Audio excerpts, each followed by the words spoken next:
नमस्कार। आज हम कक्षा 12th बायो चैप्टर नंबर 1 इसका अध्ययन करेंगे और इसमें बोर्ड में जो क्वेश्चन पूछे जाते हैं ऑब्जेक्टिव उनके बारे में विस्तार से अध्ययन करेंगे। चैप्टर का नाम पुष्पीय पात्रों में लैंगिक जनन और बोर्ड द्वारा इसके 5 अंक निर्धारित किए गए हैं।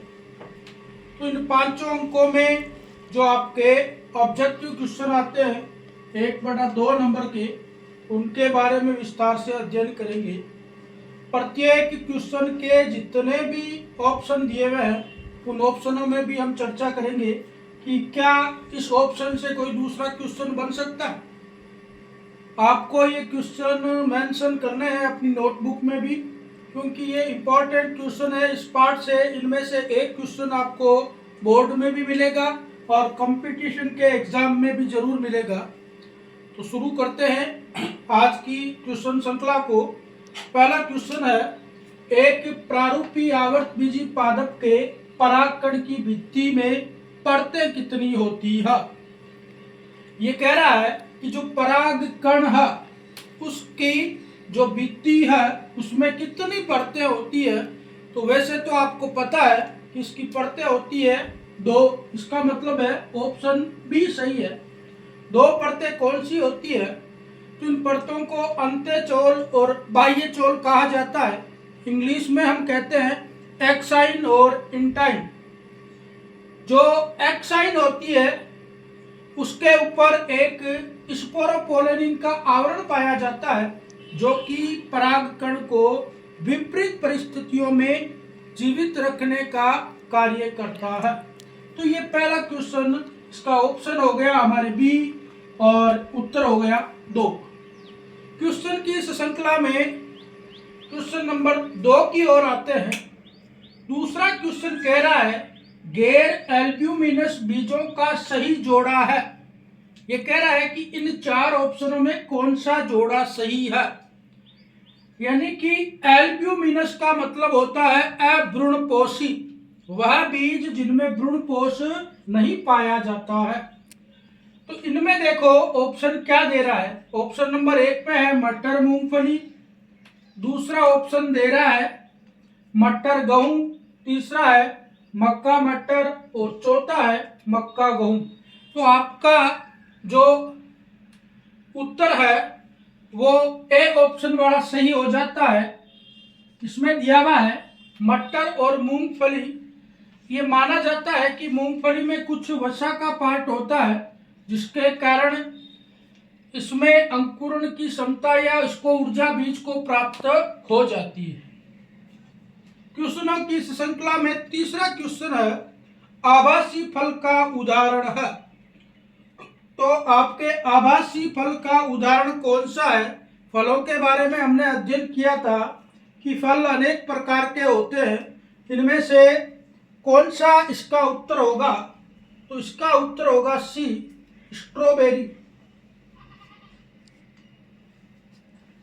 अब यदि आप ये भी जानना चाहते हो कि ये जो 4 ऑप्शन है इसमें नारियल, अनार और आम में किस प्रकार के फल पाए जाते हैं, तो हम इसके बारे में भी आपको बता देते हैं कि ये जो नारियल होता है, वैसे तो नारियल के अंदर पानी पाया जाता है, लेकिन जो नारियल होता है उसका फल का प्रकार होता है ड्रूप प्रकार का फल होता है। इसी प्रकार से आप यदि अनार के बारे में जानना चाहते हो तो अनार का जो फल है वो होता है बालूस प्रकार का। तीसरी स्थिति में आम और अनार इन दोनों के लगभग एक ही स्थिति है। ड्रूप प्रकार का फल इसमें भी पाया जाता है। तो हमारा जो क्वेश्चन आभासी फल से था और इसका उत्तर स्ट्रॉबेरी सही था। फिर आप क्वेश्चन नंबर 4 की ओर आओ।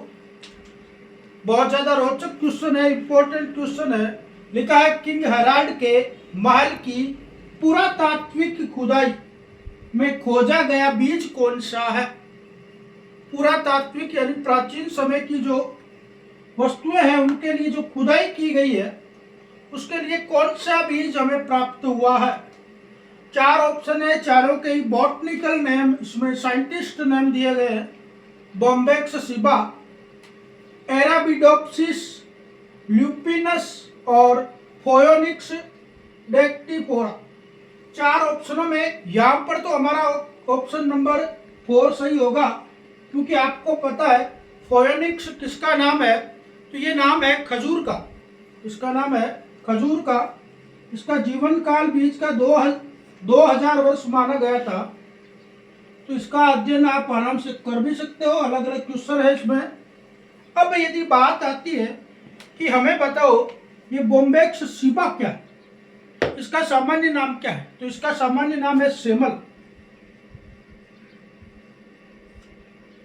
फिर यदि आप चर्चा करो एराबिडोप्सिस, यदि एराबिडोप्सिस का सामान्य नाम हम देखें तो थेलक्रेस नाम है इसका, थेलक्रेस।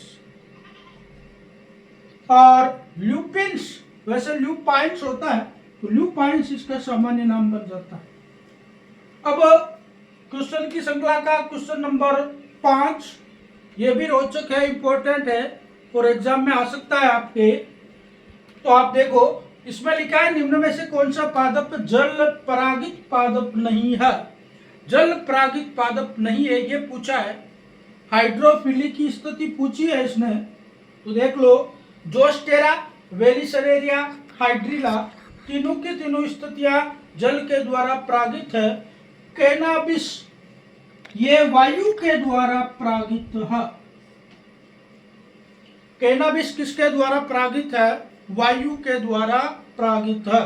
तो हमारा यहाँ इसमें 2 क्वेश्चन बन गए कि निम्न में से कौन सा वायु के द्वारा परागित है, तो आप बता सकते हो कैनाबिस। इसको एनामोफिली कहा जाता है, वायु के द्वारा जो परागित होते हैं उनको। अगला देखो, परागकण की कौन सी संरचना विभाजित होकर 2 नर युग्मकों का निर्माण करती है। हम परागकण की संरचना का जब अध्ययन करते हैं तो उसकी संरचना में 2 परतें होती है, अंत्य और बाह्य, एक्सोन और इंट्रॉन।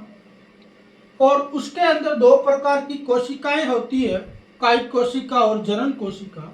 ये जो जनन कोशिका है ये 2 प्रकार के युग्मकों का निर्माण करती है। तो इसमें हमारा ऑप्शन नंबर बी सही होगा, जो कि जनन कोशिका के रूप में है। तो इसका हमारा ऑप्शन नंबर बी सही हो जाता है, क्योंकि कायिक कोशिका तो आपको पता है पराग नलिका का निर्माण करती है। जनन कोशिका दो प्रकार की स्थितियां लेगी, एक भ्रूण कोश और एक भ्रूण पोष के लिए युग्मक प्रदान करेगी। अगला है भारतीय पादप ब्रोणिकी के जनक। यह इंपॉर्टेंट है कि भारत में ब्रोणिकी के बारे में सबसे ज्यादा विस्तार से किसने बताया। तो यहाँ पर हमारा ऑप्शन नंबर 1 पी माहेश्वरी सही हो जाता है। लेकिन आपको ये भी बताते हैं हम, ऑप्शन नंबर बी स्वामीनाथन। ये जो स्वामीनाथन जी थे इन्होंने हरित क्रांति के बारे में बहुत कुछ बताया था। फिर सीजे बटलर, ये जो बटलर साहब थे वो पादप रोग विज्ञान जिसको पैथोलॉजी कहते हैं उसके जनक माने जाते हैं। और प्रोफेसर आर मिश्रा जी को भारत में इकोलॉजी का जनक माना जाता है। तो ये जो 7 क्वेश्चन है इनसे आप एक क्वेश्चन से 4 क्वेश्चन बना सकते हो। टोटल 28 क्वेश्चन हो सकते हैं। बोर्ड के एग्जाम में महत्वपूर्ण मैटर है, इसको आप मेंशन करें, याद करें, बार बार पढ़ें। यदि वीडियो को 3-4 बार आप पढ़ोगे तो आपको संपूर्ण चीजें याद हो जाएगी। तो ये तो है बायोलॉजी के चैप्टर नंबर 1 से कुछ इंपॉर्टेंट मैटर। इसी प्रकार का मैटर आपको आगे भी जारी रहेगा मिलता रहेगा। तो आप समय समय पर ये वीडियो देखते हुए इनको याद कर सकते हो, अपनी पढ़ाई को जारी रख सकते हो। समय समय की मतलब है कि आप शाम को 7 से 10 बजे तक पढ़ाई करते हो, तो उसमें यदि आप 15 या 20 मिनट इस सब्जेक्ट को दे रहे हो तो इन वीडियो के द्वारा आप आसानी से समझ पाओगे। कक्षा 12 के बाद आप मेडिकल की तैयारी भी करते हो तो ये वीडियो बहुत इंपॉर्टेंट होगा। कक्षा 12 के बाद यदि आप कंपटीशन की तैयारी करते हो, छोटे या बड़े कंपटीशन में यानी कि पटवारी है, ग्राम सेवक है, पुलिस है, वन रक्षक है। इसके बाद यदि आप बीएससी करके टीचर बनते हो, लेक्चरर बनते हो, या आप दूसरी बेल्ट की सेवाओं में जाना चाहते हो, तो इनमें ये महत्वपूर्ण मैटर आपको बहुत ज़्यादा सहयोग करेगा। यदि किसी भी स्टूडेंट को इसमें कुछ डाउट हो तो ज़रूर पूछे कि इसमें क्या होगा, इसके बारे में ज़रूर बताया जाएगा। ये बायोलॉजी के क्षेत्र में हमारा पहला वीडियो था और आगे भी हम ऐसे वीडियो जारी रखेंगे। यदि किसी को भी सस्पेंस हो, दिखने में सस्पेंस हो, आवाज़ में सस्पेंस हो, तो ज़रूर बताएं। धन्यवाद।